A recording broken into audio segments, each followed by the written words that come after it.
তবে আল্লাহ তাকে বলেছেন যে পৃথিবীর সর্বোৎকৃষ্ট মানুষ হলো যারা উত্তম আলেম, আবার সবচেয়ে নিকৃষ্ট মানুষ হলো নিকৃষ্ট আলেম। ওলামায়ে উম্মত তাদের কাজ হলো নিজেরা সঠিক পথে থাকবে এবং পুরো উম্মতকে সঠিক পথে রাখবে। পুরো উম্মত দিয়েছে এই জিম্মাদারি, এই দায়িত্ব আলেমদেরকে স্বয়ং আল্লাহ দিয়েছেন।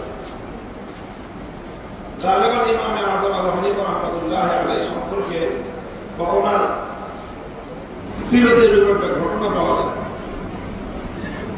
যে একদিন একটা বালক ছেলে সেরকম একটা পিচ্ছিল পথ দিয়ে হাঁটতেছিল।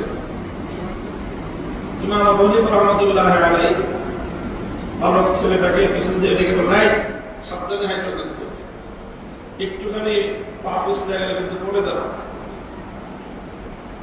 ছেলেটা প্রত্যুত্তর বলছে যে হুজুর, আমি পড়ে গেলে তো আমি একলা পড়বো, আপনি আমাকে সতর্ক করতেছেন, আপনি খুব খেয়াল করে চলেন, কারণ আপনার যদি পা পিছলে যায় পুরো উম্মত কিন্তু পিছলে করে যাবে।